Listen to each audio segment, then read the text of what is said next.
প্রিয় দ্বিতীয় বর্ষের শিক্ষার্থীরা, গুড মর্নিং সবাইকে। আশা করি তোমরা সবাই ভালো আছো। আজকে আমরা আমাদের অনলাইন ক্লাসে ৬২তম লেকচারে আছি। আমরা অধ্যায় ২ হিসাব বিজ্ঞান দ্বিতীয় পত্র থেকে অধ্যায় ২ অংশীদারি ব্যবসার হিসাব এই অধ্যায়টা কন্টিনিউ করছি। আজকে আমরা এই অধ্যায় থেকে আরেকটা অঙ্ক করব। বিগত ক্লাসগুলোতে আমরা ২-৩টা অঙ্ক করেছি অংশীদারি ব্যবসার হিসাব থেকে বিভিন্ন পদ্ধতিতে, স্থায়ী মূলধন পদ্ধতিতে, পরিবর্তনশীল মূলধন পদ্ধতিতে, তারপর অংশীদারদের নিশ্চয়তা বা প্রত্যাভূতি সংক্রান্ত অঙ্ক কেমন হয় সেগুলো অঙ্কগুলো আমরা প্রিভিয়াস ক্লাসগুলোতে করেছি। আজকে একটা নতুন নিয়মের অঙ্ক করব, সেটা হচ্ছে লাভ লোকসান সমন্বয় হিসাব সংক্রান্ত একটা অঙ্ক করব। আমি তোমাদের জন্য বোর্ডে কিছু ইম্পর্টেন্ট কথা লিখে রেখেছি। লাভ লোকসান সমন্বয় হিসাব করার পূর্বে এই বিষয়গুলো আমাদের জানতে হবে। চলো তাহলে আমরা আমাদের ক্লাসে চলে যাই। আমাদের আজকের যে বিষয়গুলো সেটা হচ্ছে আমরা একটা সৃজনশীল ব্যবহারিক সমস্যা ও সমাধান করব। লাভ লোকসান সমন্বয় হিসাব অথবা সমন্বিত লাভ লোকসান হিসাব সংক্রান্ত একটা অঙ্ক করব। তোমরা তোমাদের বইয়ের ২৪৫ পৃষ্ঠা ৪১ নম্বর অঙ্কটা দেখতে পারো। আমি আজকে তোমাদের জন্য এই অঙ্কটা করাবো। আর অঙ্কটা করার আগে আমি তোমাদের এই লাভ লোকসান সমন্বয় হিসাব সংক্রান্ত কয়েকটা অঙ্ক আমি বাসায় করতে বলবো। আজকের ক্লাস শেষ হওয়ার পর, অর্থাৎ আজকের ক্লাসের অঙ্কটা ভালো করে বুঝে নেওয়ার পর তোমরা উদাহরণ ৪০, ৪২, ৪৩ এই অঙ্কগুলো দেখবে এবং বোর্ডের অঙ্ক লাভ লোকসান সমন্বয় হিসাব সংক্রান্ত আছে কিনা উদাহরণের মধ্যে, সম্ভবত সিলেট বোর্ডে অঙ্ক এসেছিল একটা লাভ লোকসান সমন্বয় হিসাব সংক্রান্ত, এই অঙ্কগুলো তোমরা দেখবে। ঠিক আছে, বোর্ডের অঙ্ক দেখবে প্লাস উদাহরণ এই ৩টা দেখবে। তবে উদাহরণ ৪০-এ তোমরা একটু উদাহরণ ৪০টা খোলো। ২০২০ সংস্করণ বই, হিসাব বিজ্ঞান দ্বিতীয় পত্র বই, অংশীদারি ব্যবসার হিসাবের উদাহরণ ৪০-এ দেখবে তোমাদের লাভ লোকসান সমন্বয় হিসাব করার কথা, কিন্তু সমাধানে গিয়ে কোনোভাবে হয়তো প্রিন্টিং মিস্টেক হয়ে লাভ লোকসান সমন্বয় না লিখে বন্টন লিখেছে ছকের উপরে সমাধানে। তোমরা খেয়াল করো, উদাহরণ ৪০ লাভ লোকসান সমন্বয় হিসাব লেখার কথা, কিন্তু সেখানে লিখেছে লাভ লোকসান বন্টন হিসাব। তোমরা তাজিন ও ফারহানার অঙ্কটা দেখো, সেখানে দেখো লাভ লোকসান বন্টন যেখানে আছে সেটা তোমরা কেটে দিয়ে সমন্বয় কথাটা লিখে দাও পেন্সিল দিয়ে। ঠিক আছে, আসলে লাভ লোকসান সমন্বয় করতে বলেছে আমাদের খ নাম্বারে, সেখানে বন্টন লেখা হয়ে গেছে ভুলবশত, প্রিন্টিং মিস্টেক। সেখানে তোমরা বন্টনটা কাটো, সমন্বয় হিসাবটা লিখো। আর তোমাদের উদ্দীপকটা দেয়া আছে এই ৪০ নাম্বারে ২০১৩ সালের, কিন্তু লাভ লোকসান সমন্বয় হিসাবে গিয়ে সালটা দেওয়া হয়েছে ২০১২। তোমরা ২০১২ কেটে সালটা ঠিক করে নাও, ২০১৩ করে নাও, কারণ আমাদের অঙ্ক করতে হবে উদ্দীপক বা প্রশ্ন অনুযায়ী। সুতরাং সেক্ষেত্রে সমাধানে কোনো প্রশ্নের উদ্দীপকের মানে মতো যদি না থাকে সমাধানে উদাহরণগুলোতে, তাহলে সেক্ষেত্রে আমাদের উদ্দীপকের সাথে মিলিয়ে সমাধানগুলো করে নিতে হবে। তাহলে আমরা ৪০ নম্বরে ছোট ছোট দুটো প্রিন্টিং মিস্টেক একটু নিজেরা কারেকশন করে নেব। এছাড়া ৪০, ৪২, ৪৩ অঙ্কগুলো আমরা সম্পূর্ণই দেখবো, দেখে বুঝবো আজকের ক্লাসটা করার পর এবং খাতায় সেগুলো প্র্যাকটিস করব। খুবই ছোট অঙ্ক, লাভ লোকসান সমন্বয় হিসাবের অঙ্কগুলো ছোট হয় আয়তনে বা আকারে, আর এটা করতে খুব ঝামেলা হওয়ার কথা না যদি তোমরা আজকের ক্লাসটা ভালো করে ফলো করো। চলো তাহলে আজকে আমরা আমাদের ক্লাসে যে অঙ্কটা করব সেটা হচ্ছে আমাদের ৪১ নাম্বার অঙ্ক, ২৪৫ পৃষ্ঠা, আর বই হচ্ছে হিসাব বিজ্ঞান দ্বিতীয় পত্র বই ২০২০ সংস্করণ। আমরা যেটা করছি এখানে লাভ লোকসান সমন্বয় হিসাব করার আগে আমাদের ইম্পর্টেন্ট কিছু বিষয় জেনে নিতে হবে। সেটা হচ্ছে তোমরা তোমাদের বইয়ের টপিক নাম্বার ২.৩৫ খুলতে পারো। সেখানে লাভ লোকসান সমন্বয় হিসাব বা সমন্বিত লাভ লোকসান হিসাব এর মধ্যে কি কি বিষয় অন্তর্ভুক্ত করতে হয় অথবা কেন এই হিসাব প্রস্তুত করতে হয় সেই সম্পর্কে লেখা আছে। তারপরও আমি সংক্ষেপে যে মেইন যে বিষয়টা লাভ লোকসান সমন্বয় হিসাব করার জন্য বা কেন করা হয়, মেইন যে বিষয়বস্তু সেটা একটু আমি বোর্ডে সংক্ষিপ্ত আকারে লিখে রেখেছি, সেটা আগে পড়ি, তারপর আমি টপিক ২.৩৫-এ চলে যাব। দেখো, লাভ লোকসান সমন্বয় হিসাব, লাভ লোকসান বন্টন হিসাবে যে সমস্ত বিষয় সমন্বয় বা হিসাবভুক্ত করা বাদ পড়ে যায়, সেই বাদ পড়া বা অসমন্বিত বিষয়গুলো সমন্বয়ের জন্য লাভ লোকসান সমন্বয় হিসাব প্রস্তুত করা হয়। এতদিন তো আমরা বিগত ক্লাসে লাভ লোকসান বন্টন হিসাব করে এসেছি। ঠিক আছে, লাভ লোকসান বন্টন হিসাবের মধ্যে বিভিন্ন দফা দেখিয়েছি, ডেবিট সাইডে, ক্রেডিট সাইডে।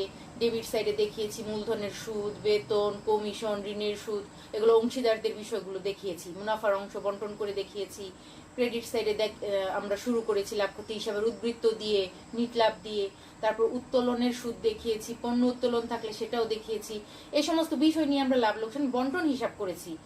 লাভ লোকসান বন্টন হিসাব করার পর যদি হিসাব রক্ষক দেখেন বা আমাদের চোখে পড়ে যে চুক্তিপত্রে উল্লেখ ছিল বা উদ্দীপকে উল্লেখ ছিল এমন কোনো বিষয় যেটা লাভ লোকসান বন্টন হিসাবে যাওয়ার কথা, কিন্তু ভুলবশত লাভ লোকসান বন্টন হিসাবে সেটা হিসাবভুক্ত করা হয়নি, দেখানো হয়নি, হয়তো ডেবিট করার কথা ছিল কোনো দফা অথবা ক্রেডিট করার কথা ছিল, কিন্তু আমরা সেটা না করেই বন্টন হিসাবে মুনাফার অংশ বন্টন করে দেখিয়ে ফেলেছি, অর্থাৎ কোনো একটা হিসাব বা কোনো একটা বিষয় সমন্বয় করা বাদ পড়ে গেছে লাভ লোকসান বন্টন হিসাবে। সেই অসমন্বিত বিষয় বা বাদ পড়া বিষয়টা পুনরায় সঠিকভাবে দেখানোর জন্য বা সঠিকভাবে সমন্বয় করার জন্য যে হিসাবটা প্রস্তুত করা হয় শুধুমাত্র বাদ পড়া অংশগুলো নিয়ে, নতুন করে আবার লাভ লোকসান বন্টনের বিষয় এখানে নিয়ে আসা হয় না। যে বিষয়গুলো শুধু বাদ পড়ে যায় সে বাদ পড়া বিষয়গুলো সমন্বয়ের জন্য যে হিসাব প্রস্তুত করা হয় সেটাকেই বলা হয় লাভ লোকসান সমন্বয় হিসাব। অর্থাৎ লাভ লোকসান বন্টন হিসাব তো আমরা শুরুতেই করি, ঠিক আছে, এই বন্টন হিসাবে কিছু বিষয় বাদ পড়ে গেলে এবং সেটা পরবর্তীতে আমাদের কাছে সে ভুলগুলো ধরা পড়লে, অসমন্বিত বিষয়গুলো ধরা পড়লে সেগুলো সমন্বয়ের জন্য আমরা বাদ পড়া বিষয়গুলো নিয়ে লাভ লোকসান সমন্বয় হিসাব প্রস্তুত করি। ঠিক আছে, এখানে সব বিষয় আসে না, শুধুমাত্র অল্প কিছু বিষয় যেগুলো বাদ পড়ে যায় সেই বিষয়গুলো নিয়ে লাভ লোকসান সমন্বয় হিসাব করতে হয়। লাভ লোকসান সমন্বয় হিসাবের ছক লাভ লোকসান বন্টন হিসাবের ছকের মতোই, শুধুমাত্র নামটা তখন চেঞ্জ হয়ে যায়, লাভ লোকসান বন্টনের জায়গায় তখন হয়ে যায় লাভ লোকসান সমন্বয় হিসাব। ঠিক আছে, আর লাভ লোকসান বন্টন হিসাব করলে আমরা অংশীদারদের মূলধন হিসাব বা চলতি হিসাব করি, বন্টন হিসাবের বিষয়গুলো আমরা মূলধন হিসাবের উল্টা সাইডে নিয়ে যাই, বন্টনের ডেবিটগুলো ক্রেডিট সাইডে নিয়ে যাই, মূলধনের সাথে যুক্ত করি, আর ক্রেডিট বন্টন হিসাবের ক্রেডিট সাইডের বিষয়গুলো অংশীদারদের মূলধন হিসাবে ডেবিট সাইডে দেখাই, বাদ দেই মূলধন থেকে, অর্থাৎ তারপর আমরা একটা সমাপনী মূলধনের জের নির্ণয় করি, তাই না? অংশীদারদের মূলধন হিসাব করার পর আমাদের একটা ব্যালেন্স সিডি বের হয়, ক্রেডিট সাইড বড় হয়, সিডিটা আমরা ডেবিট সাইডে দেখাই, অর্থাৎ অংশীদারদের মূলধন হিসাবে একটা জের বের হয়, সেই জেরটা হচ্ছে সমাপনী মূলধন।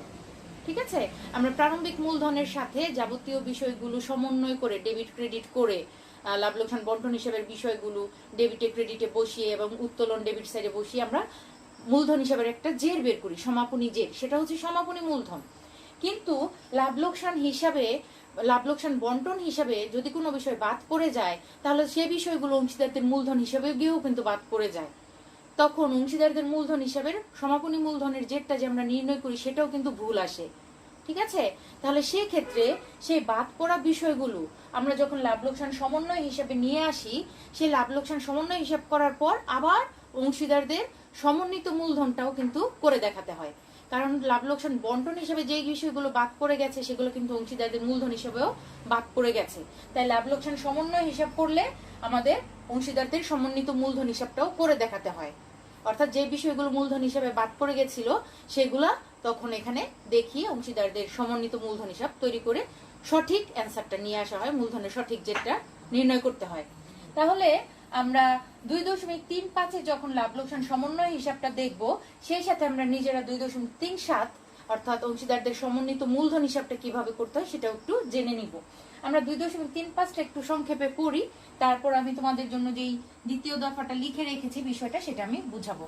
আচ্ছা, লাভ লোকসান বন্টন হিসাবে, লাভ লোকসান সমন্বয় হিসাবে বলা আছে, এই টপিকে বলা আছে, তোমরা বইতে একটু খোলো, সেখানে বলা আছে যে লাভ ক্ষতি বন্টন হিসাব প্রস্তুত করার পর অনেক সময় কোনো বিষয় বাদ পড়ে যেতে পারে, এ বাদ পড়া বিষয় সমন্বয়ের জন্য সমন্বিত লাভ লোকসান হিসাব তৈরির প্রয়োজন হয়। আমি এটা যেটা লিখেছি সেই কথাটাই এখানে বলে দেয়া আছে, যে হিসাবের মাধ্যমে বাদ পড়া সমন্বয় বিষয় ও ভুল সমূহের সমন্বয় করা হয় তাকে লাভ ক্ষতি সমন্বয় হিসাব বলে। অর্থাৎ যে বিষয়গুলো বাদ পড়ে যায় সেগুলো সমন্বয় করার জন্য যে হিসাব তৈরি করা হয় লাভ লোকসান সমন্বয় হিসাব বলে, অর্থাৎ বাদ পড়া বিষয়গুলো বা ভুলগুলো সমন্বয় করার জন্য মূলত লাভ লোকসান সমন্বয় বা লাভ ক্ষতি সমন্বয় হিসাব করা হয়, তাকে লাভ লোকসান সমন্বয় হিসাব বলে।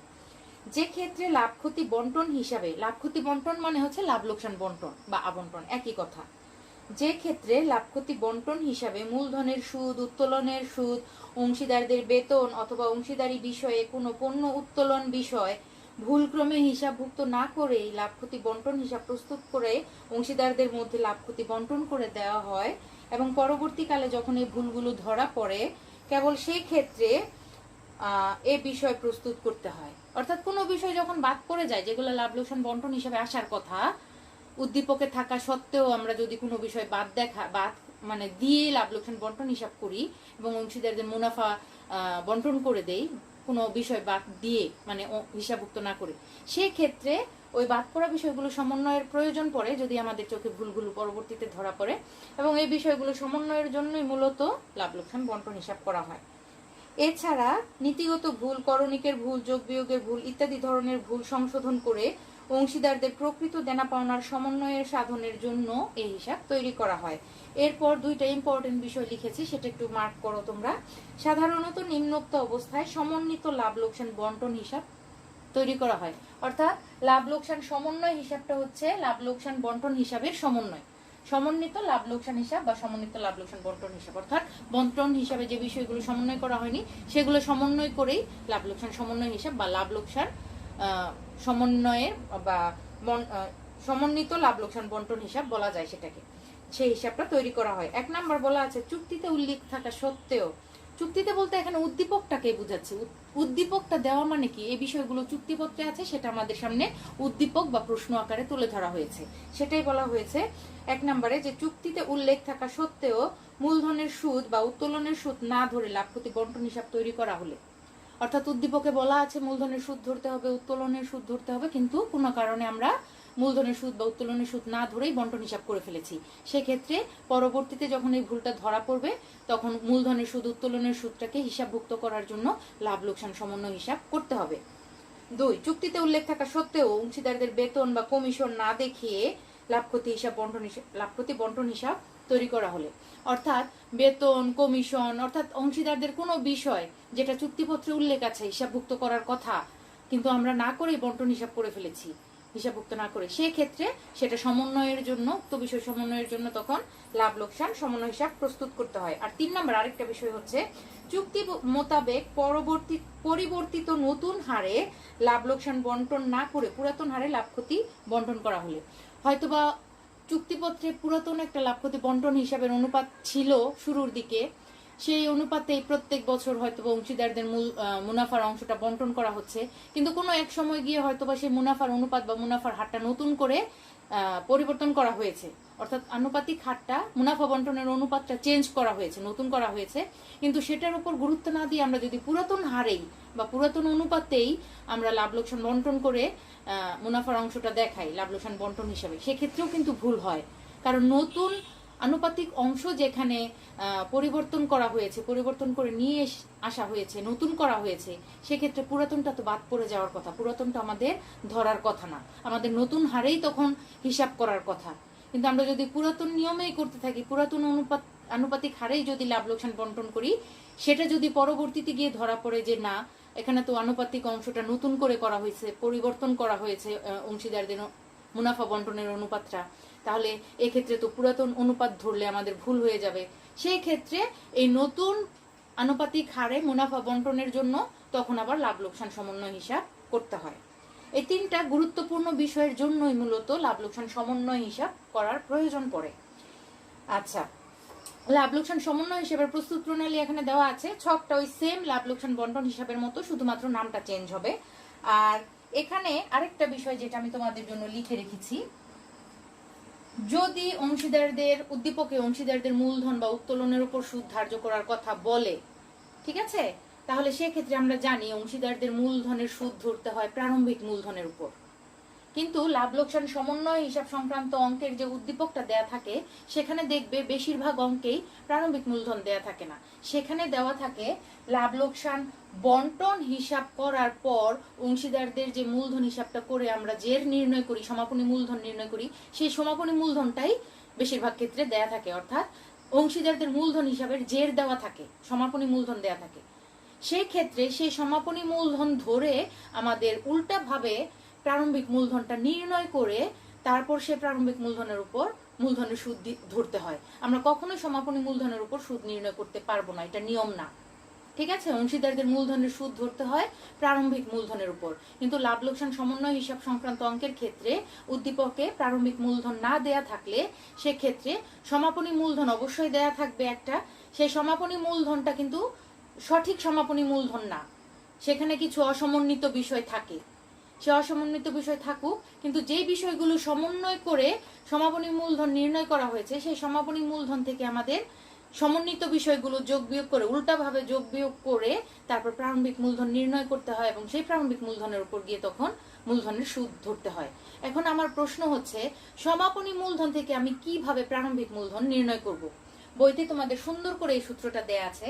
যদি সমাপনী মূলধনের জেটটা আমরা অংশীদারদের মূলধন হিসাব করে সেখানে প্রারম্ভিক মূলধন বা ব্যালেন্স বিডির সাথে যে সমস্ত বিষয়গুলো ক্রেডিট সাইডে আমরা যোগ করি এবং যে সমস্ত বিষয়গুলো ডেবিট সাইডে আমরা মূলধনের থেকে বাদ দেই, সেই ডেবিট ক্রেডিট করে যে আমরা সমাপনী মূলধন নির্ণয় করি বা ব্যালেন্স সিডি বের করি, সেই সমাপনী মূলধনের জেট থেকে তখন উল্টাভাবে যেতে হয় প্রারম্ভিক মূলধন নির্ণয়ের ক্ষেত্রে। অর্থাৎ প্রারম্ভিক মূলধনের সাথে আমরা যে বিষয়গুলো যোগ করেছিলাম সেটা সমাপনী মূলধন থেকে তখন বাদ দিয়ে দেখাতে হয়, এবং যে বিষয়গুলো বাদ দিয়েছিলাম সমাপনী মূলধন থেকে সেগুলো যোগ করতে হয় মূলধনের সাথে। সেই বিষয়টাই এখানে দেখো যে প্রারম্ভিক মূলধন সমাপনী মূলধনের সাথে যোগ করব যেগুলো মূলধনকে হ্রাস করেছিল, এমন দফা, যে দফাগুলো আমরা প্রারম্ভিক মূলধন থেকে বাদ দিয়েছিলাম, যেমন উত্তোলনের সুদ, এগুলো কি করি? বাদ দেই। তাহলে সেই বিষয়গুলো আমরা সমাপনী মূলধনের সাথে যোগ করব। অর্থাৎ আমরা সমাপনী মূলধন থেকে প্রারম্ভিক মূলধনের দিকে যাচ্ছি, তাই উল্টা ভাবে যেতে হবে। শেষ থেকে শুরুতে যাচ্ছি, আমরা শুরু থেকে শেষে যেইভাবে আসছি, প্রারম্ভিক মূলধন থেকে সমাপনী মূলধনে যেভাবে আসছি, যেগুলো যোগ করেছি, যেগুলো বিয়োগ করেছি, এগুলো করার পর যখন সমাপনী মূলধনে এসেছি, সমাপনী মূলধন থেকে প্রারম্ভিক মূলধনে যেতে হলে তার উল্টা কাজটা করতে হবে। যেগুলো আমরা প্রারম্ভিক মূলধনের সাথে যোগ করেছিলাম সেটা সমাপনী মূলধনের সাথে বাদ দিতে হবে, এবং যেগুলো আমরা প্রারম্ভিক মূলধন থেকে বাদ দিয়েছিলাম সেগুলো সমাপনী মূলধনের সাথে যোগ করতে হবে। আমরা প্রারম্ভিক মূলধন থেকে বাদ দেই উত্তোলনের সুদ, এগুলা এখন সমাপনী মূলধনের সাথে যোগ করতে হবে। আর প্রারম্ভিক মূলধনের সাথে আমরা যোগ করি অংশীদারদের বেতন, মুনাফার অংশ, কমিশন, ঋণের সুদ যদি থাকে ইত্যাদি ইত্যাদি, এগুলো তখন সমাপনী মূলধন থেকে বাদ দিতে হবে, অর্থাৎ উল্টা করতে হবে। তাহলে প্রারম্ভিক মূলধনটা কিভাবে নির্ণয় করতে হবে? সমাপনী মূলধনের যে জেটটা দেওয়া থাকবে উদ্দীপকে, সেটার সাথে মূলধনকে হ্রাস করেছিল এমন দফা, যেমন উত্তোলন, যেটা আমরা বাদ দিয়েছিলাম প্রারম্ভিক মূলধন থেকে, অর্থাৎ মূলধনকে এটা হ্রাস করেছিল, সেই বিষয়টা এখন আমরা সমাপনী মূলধনের সাথে যোগ করব। এবং মাইনাস মূলধনকে বৃদ্ধি করেছিল এমন দফা, যেমন বেতন, মুনাফার অংশ ইত্যাদি। তাহলে সমাপনী মূলধন থেকে বাদ দিব ওই বিষয়গুলো যেগুলো আমরা প্রারম্ভিক মূলধনের সাথে যোগ করি, আর সমাপনী মূলধনের সাথে যোগ করব সেই বিষয়গুলো যেগুলো আমরা প্রারম্ভিক মূলধনের থেকে বাদ দিই। এই সূত্রটা তোমাদের মুখস্থ করতে হবে। মুখস্থ না করলেও আমি যেভাবে বুঝিয়েছি তোমরা সেইভাবে মনে রাখলেও হবে। প্রারম্ভিক মূলধন থেকে যেভাবে সমাপনী মূলধনে যাই, সমাপনী মূলধন থেকে উল্টা ভাবে প্রারম্ভিক মূলধনে যেতে হবে। ঠিক আছে? এই সূত্রটা লিখে রাখো খাতায়, আর বইতেও আছে। তোমরা এইভাবে লিখে লিখে যদি মুখস্থ করো বা মনে রাখার চেষ্টা করো, অবশ্যই একবার করলেই তোমরা মনে রাখতে পারবে। তাহলে এখানে লিখেছি মূলধনের সুদ ধার্য করার জন্য প্রারম্ভিক মূলধন নির্ণয় করে নিতে হয়। তাহলে ধরে নিতে হবে লাভ লোকসান সমন্বয় হিসাব যখন করব, উদ্দীপকে প্রারম্ভিক মূলধন বেশিরভাগ ক্ষেত্রে দেয়া থাকবে না, এটাই স্বাভাবিক। সেখানে সমাপনী মূলধনের জের দেওয়া থাকবে। প্রারম্ভিক মূলধন নির্ণয় করে নিতে হয় কখন? যদি মূলধনের সুদ ধার্য করা বাদ পড়ে যায়। যদি লাভ লোকসান বন্টন হিসাবে আমরা মূলধন হিসাবটা ধার্য করার কথা ছিল উদ্দীপকে বা চুক্তিপত্রে, কিন্তু আমরা লাভ লোকসান বন্টন হিসাবে মূলধনের সুদটা নির্ণয় করিনি বা নির্ণয় করে দেখাইনি, লাভ লোকসান বন্টন হিসাবে হিসাবভুক্ত করিনি, বাদ পড়ে গেছে।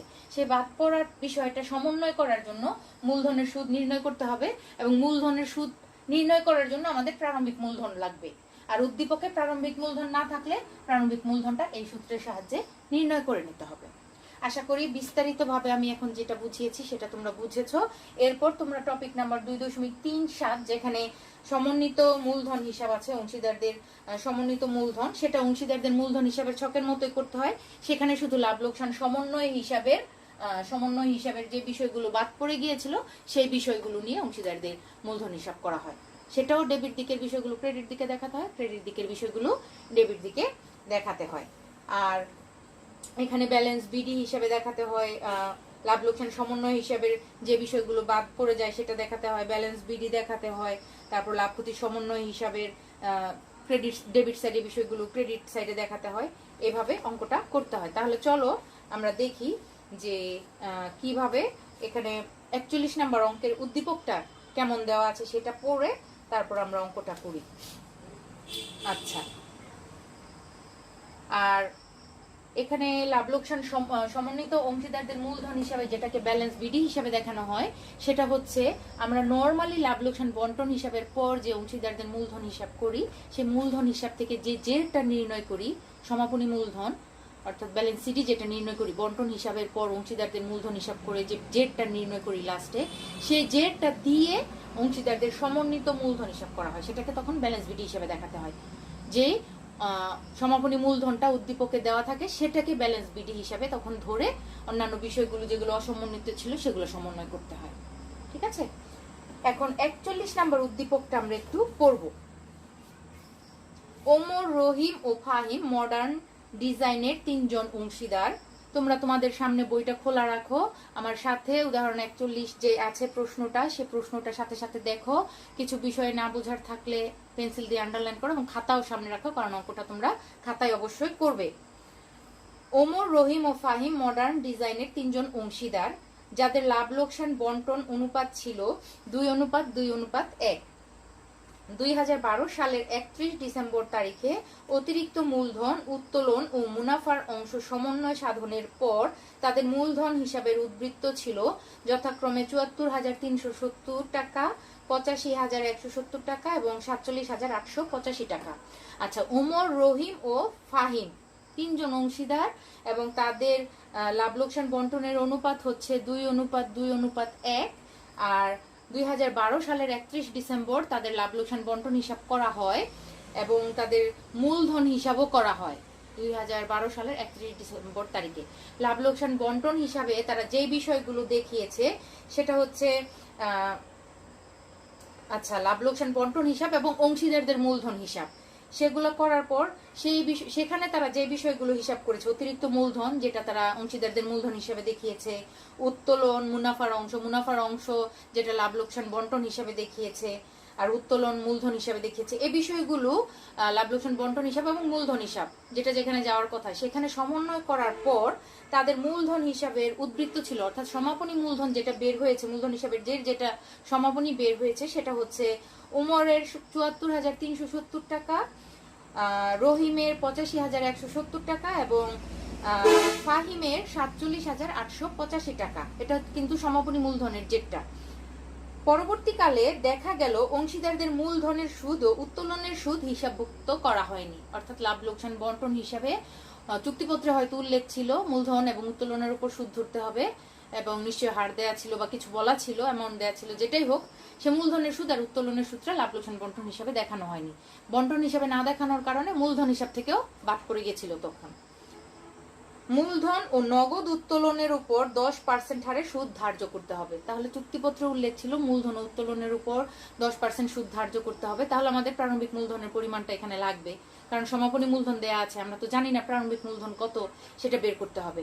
আর উত্তোলনের উপরও 10% সুদ ধরতে হবে।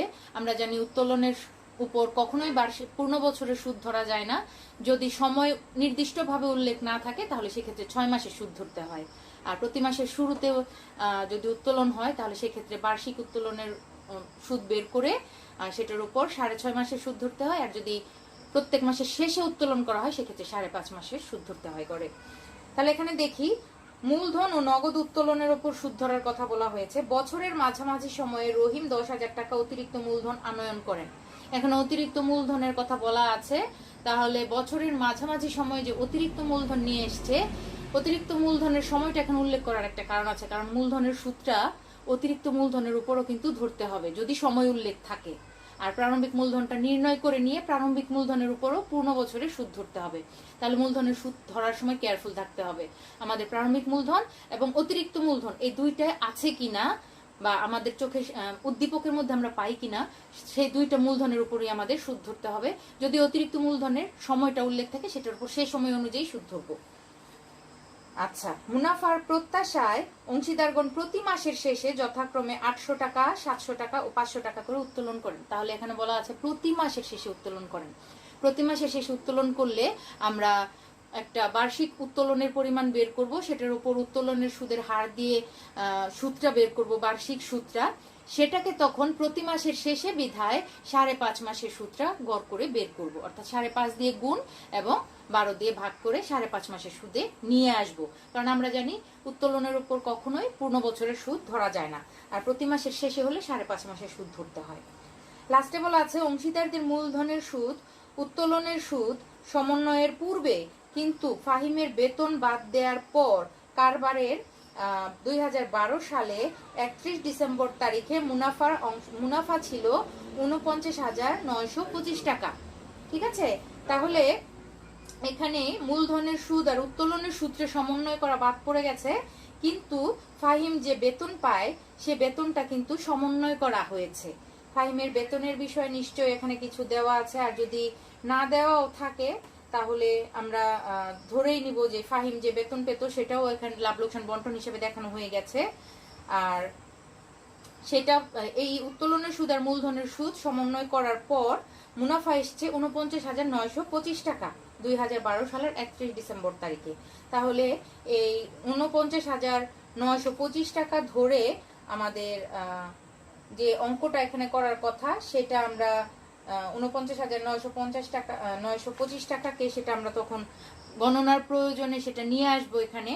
কারণ হচ্ছে আমরা যখন প্রারম্ভিক মূলধন নির্ণয় করব তখন এই 49,925 টাকাটা আমাদের মুনাফা বন্টন অনুপাতে নির্ণয় করে দেখাতে হবে। ঠিক আছে, আচ্ছা, এটা হচ্ছে লাভ লোকসান বন্টন হিসাবের ব্যালেন্স, যেটা 49,925 টাকা। এটা আমরা 2:2:1 এইভাবে বন্টন করে এই যে প্রারম্ভিক মূলধন যখন নির্ণয় করব তখন আমাদের এই যে মুনাফার অংশে সেটা দেখাতে হবে।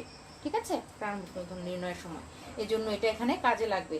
তাহলে করণীয়গুলো দেখি কি বলেছে। ক, প্রারম্ভিক মূলধন নির্ণয় করো। প্রারম্ভিক মূলধন নির্ণয়ের জন্য আমি সূত্রটা লিখে দিয়েছি, এইভাবে এই সূত্র ব্যবহার করে আমরা করতে পারবো। কিন্তু যেহেতু 3 জন অংশীদার, আমাদের এই সূত্রটা নিচে নিচে লিখে করতে হবে। সমাপনী মূলধন 3 জন অংশীদারের নামে আলাদা কলামে দেখাতে হবে। এটার সাথে যোগ করতে হবে মূলধনকে হ্রাস করেছিল এমন দফা।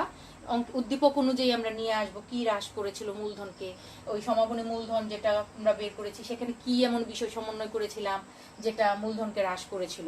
আর যে বিষয়গুলো সমন্বয় করে আমরা সমাপনী মূলধন নির্ণয় করেছিলাম যেটা মূলধনকে বৃদ্ধি করেছিল সেই বিষয়গুলো আমরা বাদ দিব নিচে নিচে করে। খ নাম্বার বলেছে লাভ লোকসান সমন্বয় হিসাব প্রস্তুত করো। তাহলে খুব সহজ, যে বিষয়গুলো বাদ পড়েছে সেই বিষয়গুলো নিয়ে আমরা লাভ লোকসান সমন্বয় হিসাব প্রস্তুত করব। আর লাস্টে বলেছে অংশীদারদের সমন্বিত মূলধন হিসাব তৈরি করো। অংশীদারদের সমন্বিত মূলধন হিসাব আমরা 2.37 টপিকেই পাবো। আর সেখানে ছকটাও নরমালি অংশীদারদের মূলধন হিসাবের ছকের মতোই, তোমরা নিজেরাও একটু টপিকটা দেখে নিতে পারো। অংশীদারদের সমন্বিত মূলধন হিসাব, এখানে বাড়তি কোনো কিছু নেই, যে বিষয়গুলো বাদ পড়েছে সেই বিষয়গুলো নিয়ে এখানে করতে হবে এবং ব্যালেন্স বিধি হিসাবে দেখাতে হবে এই সমাপনী মূলধনটাকে ক্রেডিট সাইডে। আর যে বিষয়গুলো আমরা অংশীদার লাভ লোকসান সমন্বয় হিসাবে দেখাবো সেই বিষয়গুলো এখানে নিয়ে আসতে হবে। খুবই সহজ এবং এই অঙ্কটা আকারেও ছোট হয়। চলো আমরা সমাধানটা শুরু করি। তোমরা খাতায় ক নাম্বারটা এই সূত্র অনুযায়ী করার চেষ্টা করো, আমি তোমাদের জন্য সমাধানটা করে দিচ্ছি। শিক্ষার্থীরা দেখো, সমাধান 1 বা সমাধান ক যেটা আমাদের করতে বলেছে প্রারম্ভিক মূলধন নির্ণয়, আমরা সুন্দর করে সমাধান ক লিখে যে নির্দেশনা দিয়েছে আমরা কি করছি সেটা আগে লিখে নিব। প্রারম্ভিক মূলধন নির্ণয়, প্রারম্ভিক মূলধন নির্ণয় সূত্রটা তোমরা একটু আগেই শিখেছো, সেই সূত্রটা আমি শুধু নিচে নিচে করে দেখিয়েছি। কারণ আমাদের অংশীদার কিন্তু 3 জনের নামে আলাদা কলামে টাকার পরিমাণগুলো বা প্রারম্ভিক মূলধনটা 3 জনের নামে নির্ণয় করে দেখাতে হবে। এজন্য আমি কলাম করে করে দেখিয়েছি এখানে সহজ ভাবে তোমাদের বোঝানোর জন্য। আর বইতে সমাধানে কলাম না করে মানে ছক না এঁকে সরাসরি এইভাবে নামের নিচে নিচে টাকাগুলো বসিয়েছে, অর্থাৎ ছক করেনি, ছকের মতো করে কিন্তু ছকটা দেখায়নি। তোমরা সেভাবেও করতে পারো যেটা তোমাদের কাছে সহজ মনে হয়। আমি ছক করে করলাম যেন টাকার অঙ্কগুলো সঠিকভাবে নিচে নিচে বসাতে পারি এবং নাম অনুযায়ী যেন সঠিক অ্যামাউন্টটা আসে। তাহলে আমাদের প্রারম্ভিক মূলধন নির্ণয় করার জন্য আমাদের শুরুতে যে অ্যামাউন্টটা লাগে সেটা হচ্ছে উদ্দীপকের সমাপনী মূলধনের যে জেটটা দেওয়া থাকে, যে 31 ডিসেম্বর তারিখে যে মূলধনের জেটটা থাকে। প্রারম্ভিক মূলধন হলে 1 জানুয়ারিতে বলা থাকতো, আর 31 ডিসেম্বর মানে হচ্ছে হিসাবকালের শেষ তারিখে মূলধন, আমরা সেটা বুঝবো যে সমাপনী মূলধন। সেই সমাপনী মূলধনটা আমাদের লাগবে। সেখানে কি কি বিষয় আমাদের সমন্বয় করার পর সমাপনী মূলধন হয়েছে, প্রশ্নে কিন্তু বলা আছে শুরুতে অতিরিক্ত মূলধন উত্তোলন এবং মুনাফার অংশ সমন্বয়ের পর, কিন্তু উদ্দীপকের শেষের দিকে গিয়ে বলা আছে আবার বেতন ডেবিট করার পর। তার মানে বেতনও একটা বেশি একটা আইটেম ছিল, দফা ছিল, যেটা লাভ লোকসান বন্টন হিসাবে দেখানো হয়ে গেছে। সেই কথাটা শুরুতে না বলে শেষের দিকে বলে দিয়েছে, তাহলে আমাদের বুঝতে হবে বেতনটাও লাভ লোকসান বন্টন হিসাব এবং অংশীদারদের মূলধন হিসাবে হয়তো দেখানোর প্রয়োজন হয়েছে।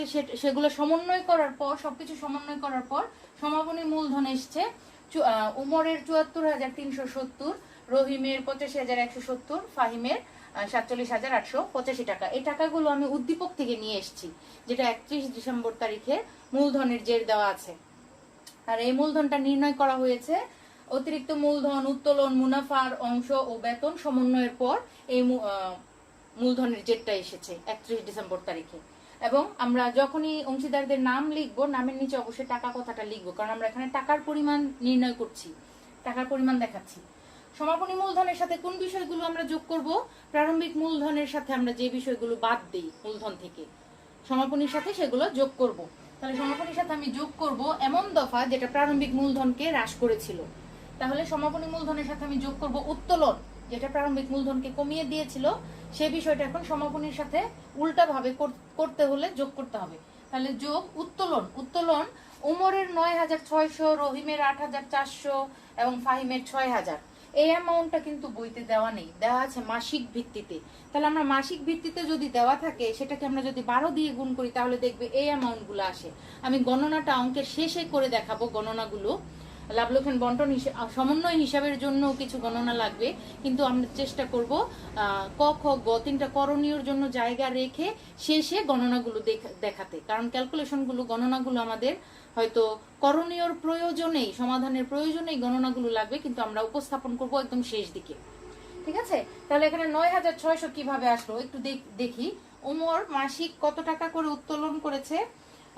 উমর মাস শেষে, প্রতি মাসের শেষে ৮০০ টাকা করে। তাহলে ৮০০ গুণ ১২ যদি দেই, তাহলে ৮ × ৯ আর ২টা শূন্য, ৯,৬০০ টাকা। এটা এখানে দেখানোর দরকার নেই, আমরা এটা গণনায় দেখাবো, জাস্ট বোঝানোর জন্য এভাবে দেখালাম যে অ্যামাউন্টটা কোত্থেকে আসলো।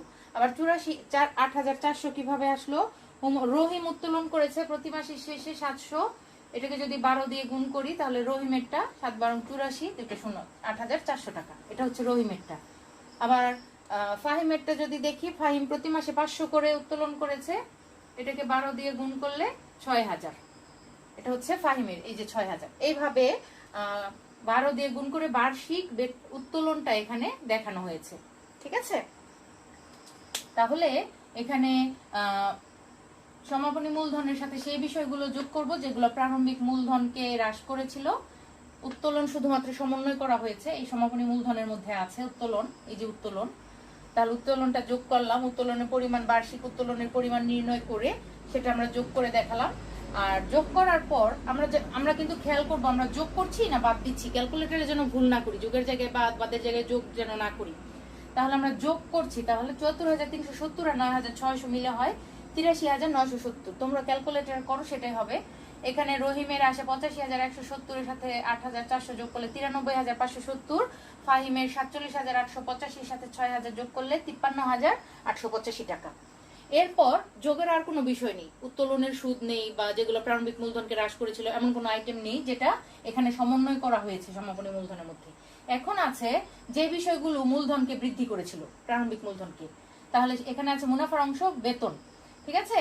এখানে বেতনটা যেহেতু ডেবিট করা হয়েছে, বেতন আগেই লাভ ক্ষতি হিসাবে ডেবিট করা হয়ে গেছে, বা বেতনটা হয়তো উঠিয়ে নিয়েছে। এখানে লেখা আছে দেখো, ফাহিমের বেতন বাদ দেওয়ার পর কারবারের ১ তারিখে মুনাফা ছিল এত।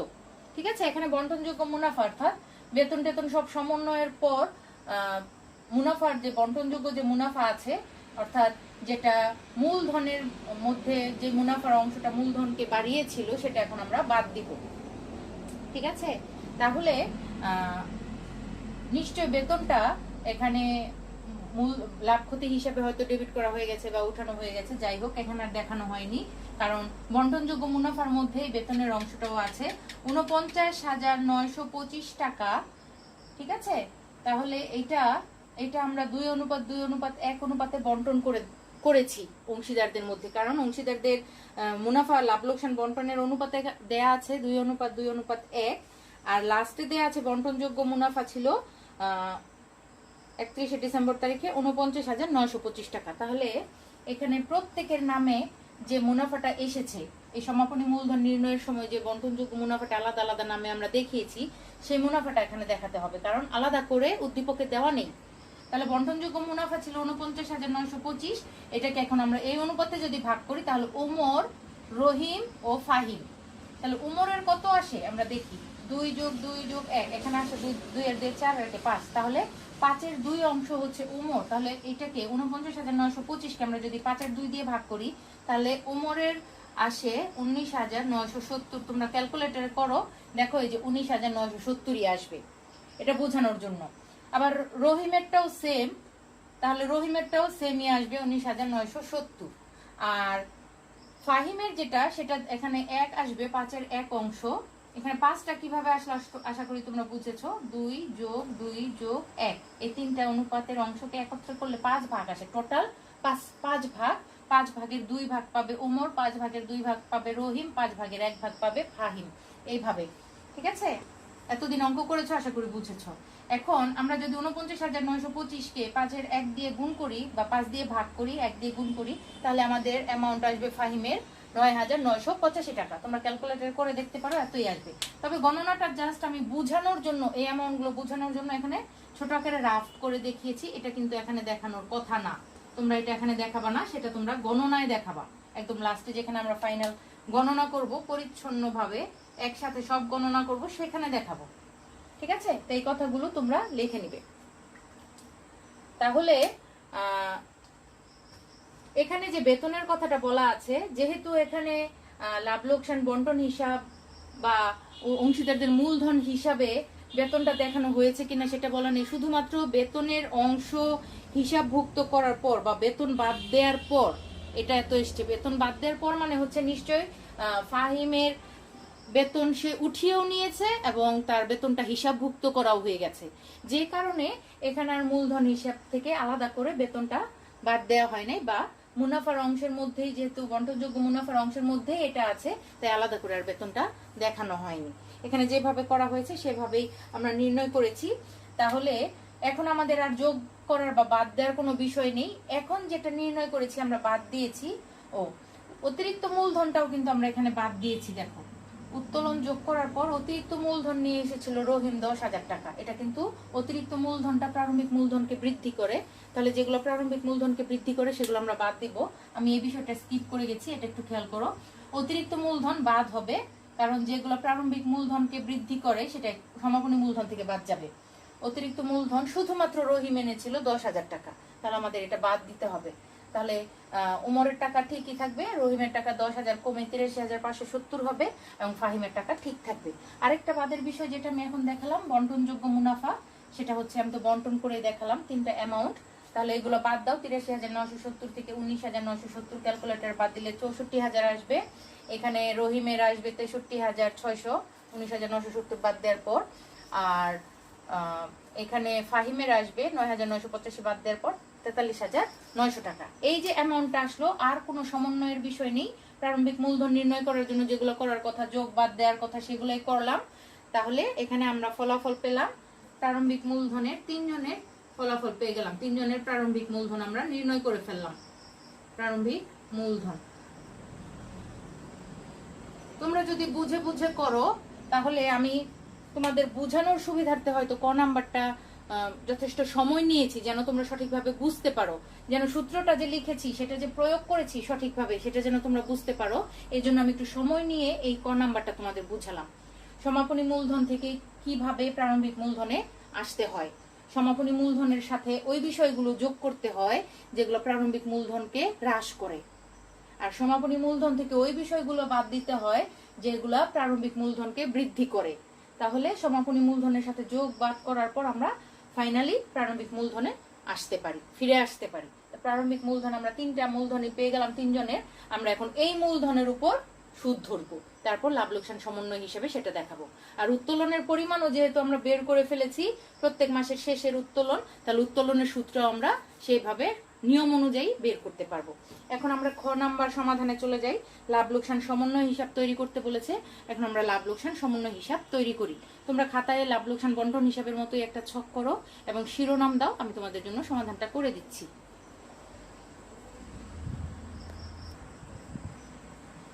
স্টুডেন্টস তোমরা একটু দেখো, লাভ লোকসান সমন্বয় হিসাবের জন্য যে ছকটা করেছি সেটা লাভ লোকসান বন্টন হিসাবের মতোই। আমরা শিরোনাম দিয়েছি উমর, রহিম ও ফাহিম লাভ লোকসান সমন্বয় হিসাব। কেয়ারফুল থাকবে, আমরা কিন্তু বন্টন হিসাব করছি না, আমরা লাভ লোকসান সমন্বয় হিসাব করছি, তাই ছকের সঠিক নামটা ইউজ করবে।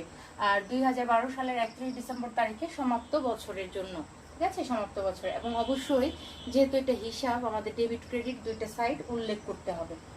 আর বিবরণ টাকা এভাবে লিখতে হবে দুই সাইডেই। আর আমরা এখানে শুধুমাত্র সেই বিষয়গুলো দেখাবো, এখানে কোনো উদ্বৃত্ত দিয়ে শুরু হবে না। লাভ লোকসান সমন্বয় হিসাব কোনো উদ্বৃত্ত দিয়ে শুরু হয় না, শুধুমাত্র যেই বিষয়গুলো অসমন্বিত থাকে লাভ লোকসান বন্টন হিসাবে, সেই অসমন্বিত বিষয়গুলো শুধুমাত্র এখানে উল্লেখ করা হয় বা হিসাবভুক্ত করা হয় বা সমন্বয় করা হয়। তাহলে আমাদের দুইটা বিষয় বাদ পড়েছিল, মূলধনের সুদ এবং উত্তোলনের সুদ। এই দুইটা বিষয় শুধু হিসাবভুক্ত করা থেকে বাদ পড়েছিল লাভ লোকসান বন্টন হিসাবে। সেই দুইটা বিষয় যেখানে যাওয়ার কথা, যে সাইডে বসার কথা, আমরা সেই সাইডে বসিয়ে লাভ লোকসান সমন্বয় হিসাবটা শেষ করব। এবং যেটার উদ্বৃত্ত বের হবে সেটা লাভের উদ্বৃত্ত বের হলো নাকি ক্ষতি বের হলো উদ্বৃত্তটা, সেটা আমরা মুনাফা বন্টনের অনুপাতে সেই ক্ষতির অংশ হোক লাভের অংশ হোক সেটা আমরা বন্টন করে এই ছকের মধ্যে দেখাবো। তারপর আমরা এখান থেকে অংশীদারদের সমন্বিত মূলধন হিসাব তৈরি করব। যেহেতু এই লাভ লোকসান সমন্বয় থেকে আমাদের অংশীদারদের সমন্বিত মূলধন হিসাব তৈরি করতে হয়, তাই আমরা যখন লাভ লোকসান বন্টন হিসাব করতাম বারবারে লিখতাম অংশীদারদের মূলধন হিসাব, অংশীদারদের মূলধন হিসাব বা অংশীদারদের চলতি হিসাব লিখে তারপর দফাগুলো লিখতাম। এই সমন্বয় হিসাবের ক্ষেত্রে আমাদের লিখতে হবে অংশীদারদের সমন্বিত মূলধন হিসাব, কারণ এই সমন্বয় লাভ লোকসান সমন্বয়ের বিষয়গুলো সমন্বিত মূলধন হিসাবে ট্রান্সফার করতে হবে। এই জন্য অংশীদারদের সমন্বিত মূলধন হিসাব কথাটা লিখতে হবে বারবার, যে দফাগুলো সমন্বয় হয়নি সেক্ষেত্রে। তাহলে অংশীদারদের সমন্বিত মূলধন হিসাব লিখে আমাদের মূলধন হিসাব বাদ পড়েছিল, মূলধনের সুদ বাদ পড়েছিল, আমরা মূলধনের সুদ কথাটি লিখবো। তাহলে শুরুতে কি লিখবো? অংশীদারদের সমন্বিত মূলধন হিসাব, তার অধীনে মূলধনের সুদ যেটা বাদ পড়েছিল। মূলধনের সুদ উমর 6,400 টাকা, রহিম 6,860 টাকা, ফাহিম 4,390 টাকা। কিভাবে আসলো? আমরা ক নাম্বারে যে প্রারম্ভিক মূলধন নির্ণয় করেছিলাম সেটার উপর ভিত্তি করে 10% সুদ আমরা ধার্য করেছি। কিন্তু এখানে 3 জন অংশীদারের মধ্যে একজন অংশীদার কিন্তু প্রারম্ভিক মূলধন ছাড়াও বছরের মাঝামাঝি সময়ে অতিরিক্ত মূলধন এনেছিল। সেই অতিরিক্ত মূলধনের উপরও কিন্তু যেহেতু বছরের মাঝামাঝি 6 মাসের সুদ আমাদের এখানে কাউন্ট করতে হবে। এবং সেই অংশীদার ছিলেন রহিম, যিনি 10,000 টাকা অতিরিক্ত মূলধন হিসেবে এনেছিলেন। তাহলে আমি মূলধনের সূত্র গণনায় কিভাবে করেছি একটু দেখো। গণনা 1, অংশীদারদের মূলধনের সুদ নির্ণয় করেছি। উমর 64,000 আমাদের প্রারম্ভিক মূলধন আমরা পেয়েছিলাম ক নাম্বারে। উমরের প্রারম্ভিক মূলধন ছিল 64,000 টাকা, এর 10% আসে 6,400 টাকা উমরের মূলধনের সুদ, ঠিক আছে। রহিম 63,600 টাকা ছিল তার প্রারম্ভিক মূলধন ক নাম্বারে, আর এর 10% আমরা বের করব। এবং সেই সাথে অতিরিক্ত মূলধন এনেছিলেন বছরের মাঝামাঝি সময়ে 10,000 টাকা, সেটার উপর আমরা 10% বের করে সেটার অর্ধ বছরের সুদটা নির্ণয় করব, যেহেতু বছরের মাঝামাঝি সময়, তাই 6 দিয়ে গুণ 12 দিয়ে ভাগ। তাহলে এই অতিরিক্ত মূলধনের সুদ আসলো এখানে 500 টাকা, আর প্রারম্ভিক মূলধনের বার্ষিক সুদ আসলো 6,360 টাকা। দুইটা মিলে মোট সুদ আসলো 6,860 টাকা। দেখো এই যে 6,860। এরপর ফাহিমেরটাই কোনো ঝামেলা নেই। ক নাম্বারে তার প্রারম্ভিক মূলধন আমরা যত বের করেছি সেটার 10% নির্ণয় করেছি, 4,390 টাকা মূলধনের সুদ এসছে। এই যে 4,390 টাকা। এখন এই তিনটা সুদ মিলে একত্রে আউটার কলামে বসবে 17,650 টাকা। ডেবিট সাইডের একটা বিষয় সমন্বয় করা হয়ে গেল, ডেবিট সাইডে আর কোনো বিষয় সমন্বয়ের নেই। এবার উত্তোলনের সুদ সমন্বয় করব। অংশীদারদের সমন্বিত মূলধন হিসাব লিখবো এবং উত্তোলনের সুদ। উত্তোলনের সূত্র কিভাবে নির্ণয় করতে হয় আমরা সবাই জানি। একটা বিষয় এখানে খেয়াল করো, বইতে উত্তোলনের সুদের গণনাটা একটু অন্যভাবে দেখানো হয়েছে। আমরা নর্মালি যেভাবে করি ফলাফলটা সেটাই আসবে, কিন্তু বইতে গণনাটা আরেকটু তোমাদের জন্য মানে একটু নতুন ভাবে করে দেওয়া হয়েছে। বইতে যেভাবে করা আছে সেটাও যেমন ঠিক, আর আমরা যেটা শিখেছি সেটাও ঠিক। অর্থাৎ প্রতি মাসের শেষে উত্তোলন করলে 5.5 মাসের সুদ ধরতে হয়, এবং প্রথমে বার্ষিক উত্তোলনটা বের করে সেটার উপর বার্ষিক সুদটা নির্ণয় করে তারপর প্রতি মাসের শেষে, শুরুতে নাকি মাঝামাঝি, সেটার উপর ভিত্তি করে গড় মাস হিসাব করে সুদ বের করতে হয়। তাহলে বইয়ের যে ক্যালকুলেশনটা, সেটা যদি তোমরা না বোঝো, তোমরা যে নিয়মটা শিখেছো বা আমি যে নিয়মটা শিখিয়েছি সেটা দিয়েই করো, উত্তর কিন্তু একই আসবে। বইতে এখানে দেখানো হয়েছে যে 800 টাকার প্রত্যেক মাসের সুদটাকে 10% দিয়ে গুণ করেছে এবং সেটাকে 5.5 মাস দিয়ে ভাগ গুণ করার জায়গায় 11 দিয়ে গুণ করেছে এবং নিচে 12 এবং 100 দেখানো হয়েছে গুণ, সরি নিচে 100 এবং গুণ 2 দেখানো হয়েছে, অর্থাৎ 2 এর 11 মানে হচ্ছে 5.5 মাস, যেটা এখানে বোঝানো হয়েছে। আচ্ছা, সেভাবে যদি তোমাদের কাছে কঠিন মনে হয় তাহলে আমরা যেভাবে করেছি সেটা দেখো, উত্তোলনের সুদ নির্ণয় যেটা আমরা সহজভাবে শিখেছি সেটাই করি, আমরা ঝামেলায় না যাই। বইতে অল্টারনেটিভ একটা সলিউশন দেখানো হয়েছে, সেটা যদি তোমরা বুঝো করতে পারো, অর্থাৎ এইভাবেও করা যায়, আমরা যেভাবে শিখেছি সেটাও করা যায়। এইভাবে না করলে যদি কোনো বইতে, অন্য কোনো রাইটারের বই বা অন্য কোনো সলিউশনে যদি এইভাবে করা থাকে, সেটা যদি তোমরা না বুঝো তখন যেন বুঝতে পারো, এই জন্য উদাহরণে একটু পরিবর্তন করে সমাধানটা করে দেখানো হয়েছে, কিন্তু ফলাফল কিন্তু একই আসবে। তাহলে আমরা জানি প্রতি মাসের শেষে যদি উত্তোলন করা হয়, মাসিক উত্তোলনকে আমরা বার্ষিক হারে আমরা বের করব, 12 দিয়ে গুণ করব মাসিক উত্তোলনকে, সেটার উপর আমরা উত্তোলনের সুদের হার দিয়ে গুণ করে বার্ষিক সুদটা বের করব। তারপর যদি প্রতি মাসের শেষে হয় তাহলে 5.5 মাসের গড়ে 5.5 মাসের সুদ আমরা বের করবো, 5.5 দিয়ে গুণ 12 দিয়ে ভাগ। ফলাফল কিন্তু ক্যালকুলেটরে 440 টাকায় আসবে, যেটা তোমাদের বইতেও এসেছে। তাহলে দেখো, উমরের 440 টাকা উত্তোলনের সুদ আসলো। এবার রহিমের প্রতি মাসের শেষে সে 700 টাকা করে উত্তোলন করেছে, আমি 12 দিয়ে গুণ করে 1 বছরের উত্তোলনের পরিমাণ বের করেছি, সেটার উপর 10% সুদ বের করেছি, 1 বছরের সুদ, এবং সেই সুদটাকে আমি 5.5 মাসের সুদে নির্ণয় করেছি, 5.5 দিয়ে গুণ 12 দিয়ে ভাগ। ফলাফল এসেছে 385 টাকা। তাহলে রহিমের 385 টাকা হচ্ছে উত্তোলনের সুদ। একইভাবে ফাহিমেরটাও, ফাহিম প্রতি মাসে 500 টাকা উত্তোলন করেছে, 12 দিয়ে গুণ করে 1 বছরের উত্তোলন বের করেছি, 10% দিয়ে গুণ করে 1 বছরের উত্তোলনের সুদ নির্ণয় করেছি, সেই সুদটাকে আমি 5.5 মাসে কনভার্ট করেছি, 5.5 দিয়ে গুণ 12 দিয়ে ভাগ, 275 টাকা। ফাহিমের 275 টাকা। টোটাল উত্তোলনের সুদ হলো 1100 টাকা, 1100 টাকা। এখন আমার কথা হচ্ছে, এই লাভ লোকসান সমন্বয় হিসাবে যে নির্ণয় করতে হবে, স্বাভাবিক দৃষ্টিতে দেখা যাচ্ছে যে ডেবিট সাইডের অ্যামাউন্টটা বড়, ঠিক আছে? ডেবিট সাইডের অ্যামাউন্ট যেহেতু বড়, আমি বড় অংশটুকু দুই সাইডে লিখবো, 17,650 টাকা, ঠিক আছে? ডেবিট দিক যদি বড় হয় তাহলে ডেবিট উদ্বৃত্ত নির্ণয় হয়, এবং ডেবিট সাইড বড় হলে ব্যালেন্সটা ক্রেডিট দিকে গিয়ে বসে, যতটুকু বড় ক্রেডিটের তুলনায় যতটুকু বড় সেটাকে বলা হয় অংশীদারদের সমন্বিত মূলধন হিসাব, যেটা হচ্ছে সমন্বয়জনিত ক্ষতি, অর্থাৎ সমন্বয় করার পর একটা ক্ষতির অংশ নির্ণয় হয়েছে। লাভ লোকসান সমন্বয় হিসাবে আমাদের একটা ক্ষতির অংশ এসেছে। আমরা যে মূলধনের সুদ আর উত্তোলনের সুদ সমন্বয় করলাম, এরপর সমন্বিত একটা ক্ষতির অংশ আসলো। যদি লাভের অংশ আসতো তাহলে ক্রেডিট সাইড বড় হতো, এই সাইডে আমরা লিখতাম সমন্বিত লাভের অংশ, ঠিক আছে? আমরা লাভ লোকসান বন্টন হিসাবে কি লিখি? অংশীদারদের মূলধন হিসাব মুনাফার অংশ। আর আমরা এখন করছি লাভ লোকসান সমন্বয় হিসাব, আমরা এখানে লিখব অংশীদারদের সমন্বিত মূলধন হিসাব,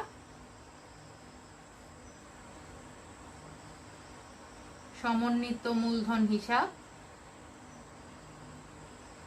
এই ক্ষতির অংশটা আমরা সমন্বিত মূলধনে নিয়ে যাব, এটা হচ্ছে ক্ষতির অংশ, ঠিক আছে?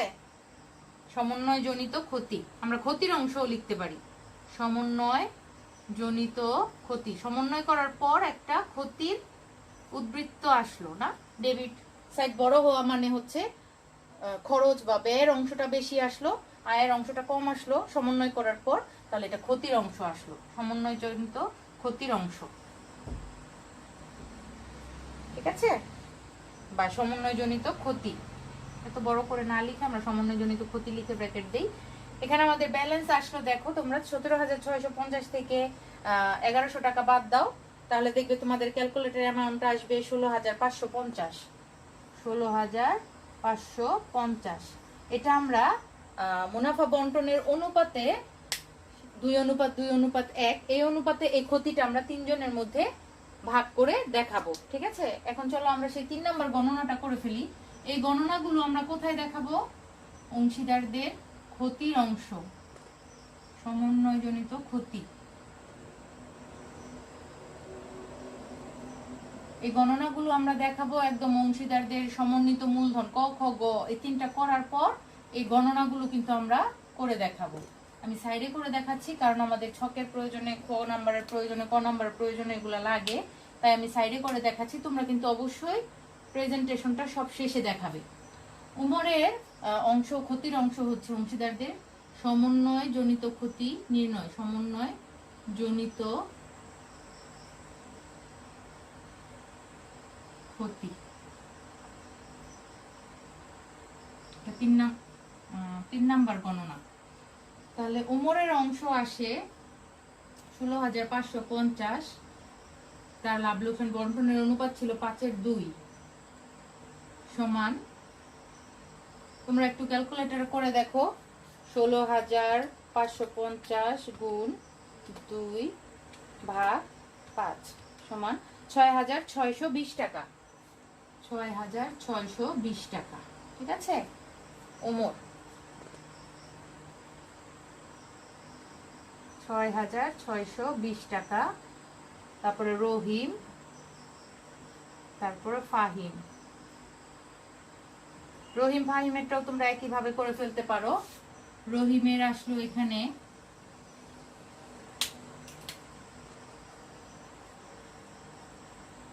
রহিমেরটাও একইভাবে আসবে কারণ তার বন্টনযোগ্য মুনাফার অনুপাত একই। 550 গুণ 5/2 সমান সমান আসবে 6,620 টাকা। দেখো 6,620 টাকায় আসলো কারণ তারও অনুপাত একই। আর ফাহিমের আসবে 16,550 গুণ 5/1 সমান সমান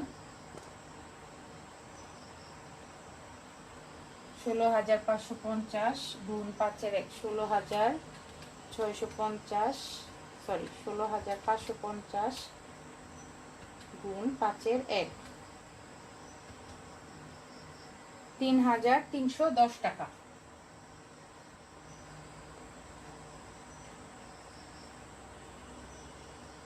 তিনজনের সমন্বয়জনিত ক্ষতিটা এখানে ক্যালকুলেশন করে দেখালাম। তাহলে তিনজনের এখানে অ্যামাউন্ট আসলো 3,310।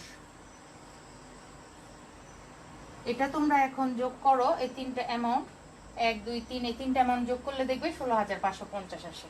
তাহলে আমরা আমাদের অ্যামাউন্ট গুলো নির্ণয় করব, সঠিকভাবে নির্ণয় করে দুই সাইডে বড় যোগফলটা বসাবো, ব্যালেন্স নির্ণয় করব। ব্যালেন্স নির্ণয় করার পর আমরা লাভ লোকসান বন্টন অনুপাতে সেটা বন্টন করে দেখাবো। ক্ষতি হলে ক্ষতিটা সেই অনুপাতেই বন্টন করব, লাভ হলে লাভটাই একই অনুপাতে বন্টন করব। তারপর আমরা ডাবল দাগ দিয়ে যোগফলটা ক্লোজ দেখিয়ে পুরো ছকটা আমরা কি করব, ক্লোজ করে দিব। এখন আমরা সমাধান গতে যাই। তোমরা অংশীদারদের মূলধন হিসাবের যে ছকটা আঁকো সেটাই আঁকো, শুধুমাত্র উপরে লিখবে অংশীদারদের সমন্বিত মূলধন হিসাব। তারপর দেখো আমি সলিউশনটা কিভাবে দেখাই। স্টুডেন্টস খেয়াল করো, গ নাম্বারটা সমাধান করেছি। অংশীদারদের সমন্বিত মূলধন হিসাব আমরা যেই ছকটা করব, যেই হিসাবটা করব, আমরা সঠিক নামটা যেন লিখি সেদিকে খেয়াল থাকতে হবে। অংশীদারদের সমন্বিত মূলধন হিসাব, অংশীদারদের মূলধন বা চলতি হিসাবের মতো ছক করতে হবে, সেম ছক। ডেবিট ক্রেডিট দুইটা সাইড উল্লেখ করতে হবে অবশ্যই, যেহেতু এটা একটা হিসাব। আর দুই সাইডেই তারিখ বিবরণ এবং প্রত্যেক অংশীদারের নামে টাকার কলাম, ঠিক আছে। তারিখ বিবরণ, অংশীদারদের নামে টাকার কলাম। তাহলে এই অংশীদারদের সমন্বিত মূলধন হিসাব যেটা, সেটার ব্যালেন্স বিডিটা কিন্তু প্রারম্ভিক মূলধন না। কারণ প্রারম্ভিক মূলধনটা শুধু আমরা মূলধনের সুদ বের করার জন্য নির্ণয় করেছি। এইখানে যে সমন্বিত মূলধনে যে ব্যালেন্স বিডিটা বসবে সেটা উদ্দীপকে দেয়া সমাপনী মূলধনের যে উদ্বৃত্তটা, অর্থাৎ যে যে বিষয় সমন্বয় করার পর একটা সমাপনী মূলধন এসেছে, উদ্দীপকের শুরুর দিকে দেয়া থাকে যে সমাপনী মূলধন এসেছে এত টাকা, বা 31শে ডিসেম্বর 2000 যেই সালের অঙ্ক করছি আমরা, 2012 সালে 31 ডিসেম্বর তারিখে, অর্থাৎ বছরের শেষ দিনের যে মূলধনটা দেয়া থাকে বা সমাপনী মূলধন দেয়া থাকে, সেই জেরটা নিয়ে সমন্বিত মূলধন হিসাব শুরু করতে হয়। অর্থাৎ ব্যালেন্স বিডি হিসাবে কিন্তু আমরা এখানে ডিসেম্বর 31 তারিখেরটা দেখাচ্ছি। 31 তারিখের ব্যালেন্স যেটা উদ্দীপকে দেওয়া আছে সেই অ্যামাউন্ট গুলো এখানে বসাবো। তারপর লাভ লোকসান সমন্বয় হিসাবে ডেবিটে যেগুলো ছিল সেটাকে আমরা ক্রেডিট দিকে নিয়ে আসবো, এবং ক্রেডিটে যে বিষয়গুলো ছিল সমন্বয় হিসাবে, লাভ লোকসান সমন্বয় হিসাবে, সেগুলো আমরা ডেবিট দিকে নিয়ে আসবো এই সমন্বিত মূলধন হিসাবে। তারপর একটা ব্যালেন্স নির্ণয় করব, তারপর ফাইনাল আমাদের সঠিক সমাপনী মূলধনের জেটটা ব্যালেন্স শিটের মাধ্যমে নির্ণয় হয়ে যাবে। ঠিক আছে, এটা হচ্ছে সঠিক জেট। তাহলে ব্যালেন্স বিডি হচ্ছে আমাদের সমাপনী মূলধনের জেটটা, যেটা দেওয়া আছে উদ্দীপকে। তারপর লাভ লোকসান সমন্বয় হিসাবে ডেবিট দিকে ছিল মূলধনের সুদ, 3 জন অংশীদারের মূলধনের সুদ আমরা লিখলাম। এই সাইডে লেখার আর কিছু নেই। ডেবিট সাইডে লিখবো যেগুলো সমন্বয় হিসাবে ক্রেডিট সাইডে ছিল। উত্তোলনের সুদ আমরা ডিসেম্বর 31 তারিখে সবকিছু ইউজ করবো, কারণ লাভ লোকসান সমন্বয় হিসাবটা 31 তারিখেই করা হয় এবং অংশীদারদের সমন্বিত মূলধনের সবকিছুই ডিসেম্বরের মানে হিসাবকালের শেষ দিনের বিষয়গুলো থাকে। তাহলে এখানে ডিসেম্বরের 31 তারিখ লাভ লোকসান সমন্বয় হিসাব। উত্তোলনের সুদটা এখানে আমরা লিখবো, যেটা আমরা লাভ লোকসান সমন্বয়ের ক্রেডিট দিকে লিখেছিলাম, 3 জনের উত্তোলনের সুদ। তারপর সমন্বয়জনিত যে ক্ষতিটা আমরা নির্ণয় করেছি ক্রেডিট সাইডে, সেই ক্ষতির অংশটা আমরা লিখবো 3 জন অংশীদারের কলামে। তারপর আমরা দেখতে পাবো যে আমাদের ক্রেডিট সাইডটা বড় হচ্ছে, মূলধনের সাইডটা এখানে বড়। তোমরা মূলধনের অ্যামাউন্ট গুলো এখানে যোগ করবে, যোগফল নির্ণয় করবে। প্রথমে ওমরেরটা নির্ণয় করো, ওমরের যোগফল দুই সাইডে সমান করে লিখো। তারপরে এটার ব্যালেন্স বের করো ওমরের, এই 80,770 থেকে এই দুইটা বাদ দাও, দেখবে ব্যালেন্স সিডি 73,710 আসে। একইভাবে রহিমেরটাও বের করো, যোগফল 92,030, এখানেও 92,030, এটা থেকে এই দুইটা আইটেম বাদ দাও, ব্যালেন্স সিডি আসবে বা সমাপনী মূলধনের উদ্বৃত্ত আসবে 85,025 টাকা। একইভাবে ফাহিমেরটাও 52,275, যোগফল দুই সাইডে লিখলাম, এটা থেকে ডেবিট অংশ বাদ দিলাম, ব্যালেন্স সিডি আসলো 48,690। এই যে ব্যালেন্স সিডি 2012 সালের 31 ডিসেম্বর তারিখে আসলো, সেটাকে আমরা 2013 সালের জানুয়ারি 1 তারিখে ব্যালেন্স বিডি হিসাবে দেখিয়ে আমরা অংশীদারদের সমন্বিত মূলধন হিসাবটা ক্লোজ করে দিব। ঠিক আছে, ছকটা ক্লোজ করব, আর তার আগে যোগফলের টাকার কলামগুলো ডাবল দাগ দিয়ে ক্লোজ করব, কিন্তু ব্যালেন্স বিডিকে কিন্তু ডাবল দাগ দিব না, শুধুমাত্র ব্যালেন্স বিডি লিখে আমরা পুরো ছকটা ক্লোজ করে দেব। তো ডিয়ার স্টুডেন্টস, আজকের ক্লাসে পর্যন্তই থাক। আশা করি ক খ গ তিনটা যে করণীয় আমি করলাম অংশীদারদের লাভ লোকসান সমন্বয় হিসাব বা সমন্বিত মূলধন হিসাব সংক্রান্ত এবং কিভাবে প্রারম্ভিক মূলধন নির্ণয় করতে হয়, আশা করি তোমরা এই ধরনের অঙ্ক আসলে পারবে। আর সবচেয়ে গুরুত্বপূর্ণ বিষয় যেটা, ইতিমধ্যে তোমাদের সেকেন্ড অ্যাসাইনমেন্টের প্রশ্ন তোমরা পেয়েছো নিশ্চয়ই। তৃতীয় সপ্তাহে হিসাব বিজ্ঞান দ্বিতীয় পত্রের উপর তোমাদের দ্বিতীয় অ্যাসাইনমেন্ট দেওয়া হয়েছে। প্রথম সপ্তাহে একটা দেওয়া হয়েছিল আর তৃতীয় সপ্তাহে 2 নাম্বার অ্যাসাইনমেন্টটা দেওয়া হয়েছে। দ্বিতীয় অ্যাসাইনমেন্টটা এই চ্যাপ্টারের উপরই দেওয়া হয়েছে, অংশীদারি ব্যবসায়ের হিসাব। যেহেতু আমরা এই চ্যাপ্টারটা কন্টিনিউ করলাম এতদিন, আর খুব ভালোভাবে এই চ্যাপ্টারটা আমরা শুরু থেকে আজকের ক্লাস পর্যন্ত করলাম, আজকের ক্লাসের মাধ্যমে আমি অংশীদারি ব্যবসায়ের হিসাব ক্লোজ করছি। তো তোমরা প্রত্যেকটা অনলাইন ক্লাস যদি ভালোভাবে ফলো করে থাকো, আমার বিশ্বাস তোমরা প্রত্যেকে তোমাদের 2 নাম্বার অ্যাসাইনমেন্টটা, অর্থাৎ তৃতীয় সপ্তাহে যে অ্যাসাইনমেন্টটা দেওয়া হয়েছে অংশীদারি ব্যবসায়ের হিসাব থেকে, উদ্দীপকটা ভালোভাবে পড়ে নির্দেশক কলামের ক খ গ ঘ উম 5টা করণীয় তোমরা ভালোভাবে পড়ে সেইভাবে তোমরা অ্যান্সার করতে পারবে। ক নাম্বারটা থিওরিটিক্যাল বিষয়, যেটা চুক্তিপত্রে বা উদ্দীপকে উল্লেখ নেই, তারপরেও আমাদের অঙ্কে করতে হবে এমন কিছু বিষয় যে চুক্তিপত্রে উল্লেখ না থাকলে সেক্ষেত্রে চুক্তির অবর্তমানে প্রযোজ্য আইনের বিধানের ব্যবহার করে আমরা কিভাবে সেটা নিষ্পত্তি করব বা সমন্বয় করব, সেটার একটা প্রক্রিয়া বর্ণনা করতে বলা হয়েছে। যেমন উদ্দীপকে ঋণের পরিমাণ দেওয়া আছে, ঋণের সুদের হার নেই, কিন্তু ঋণের সুদের হার উল্লেখ না থাকলেও সেক্ষেত্রে আমাদের চুক্তির অবর্তমানে আইনের বিধানে বলা আছে যে কোনো অংশীদার যদি ঋণ দেয় তার উপর বার্ষিক 6% হারে সুদ ধরতে হয়। তাহলে সেক্ষেত্রে ঋণের সুদের হারটা 6% ধরে আমাদের সুদ কাউন্ট করতে হবে যে তারিখে বা যেই মাস থেকে সে ঋণ নিয়েছে একদম শেষ সাল পর্যন্ত। আবার এমন কোনো বিষয় আছে যে মূলধনের সুদের কথা বলা নেই, কিন্তু প্রারম্ভিক মূলধন দেয়া আছে, সুদের কথা বলা নেই, তাহলে সেক্ষেত্রে মূলধনের সুদ ধরা যাবে না, এটা চুক্তির অবর্তমানে আইনের বিধানে বলা আছে। আবার লাভ লোকসান বন্টনের অনুপাত দেয়া নেই, সেই ক্ষেত্রে আমরা কিভাবে লাভ লোকসান বন্টন করব? আমরা কি মূলধন অনুপাতে করব না অন্য কোনো ভাবে করব? এখানে বন্টন অনুপাতের বিষয়ে কিচ্ছু বলা নেই তোমাদের সেকেন্ড অ্যাসাইনমেন্টে। তাহলে আমরা চুক্তির অবর্তমানে যে আইনের বিধানগুলো সেগুলো যদি ভালোভাবে পড়ি, তাহলে প্রথম বিধানেই আমরা দেখব যে প্রত্যেক অংশীদার সমান ভাগে মূলধনে মুনাফার অংশ পাবে, যেহেতু মুনাফা বন্টনের অনুপাত নেই।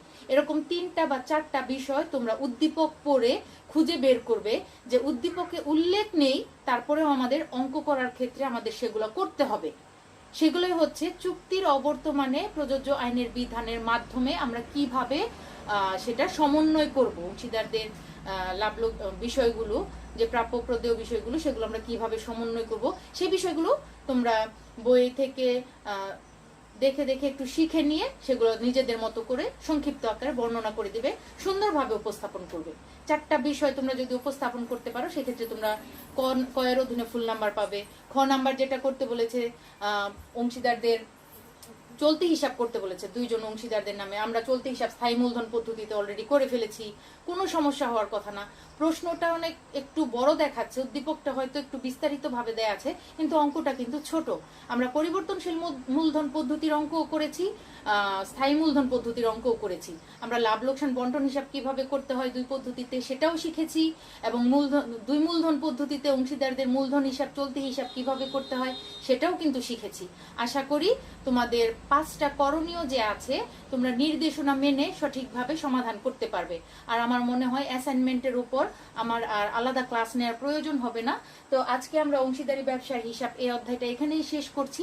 নেক্সট ক্লাসে আমি নতুন একটা অধ্যায় শুরু করব, যেটা তোমাদের সিলেবাসের হিসাব বিজ্ঞান প্রথম পত্র 3য় অধ্যায় ব্যাংক সমন্বয় বিবরণী, সেটা এখনো পর্যন্ত আমাদের করা বাকি রয়ে গেছে, একটা অধ্যায়ই বাকি, সেটা আমরা শুরু করব।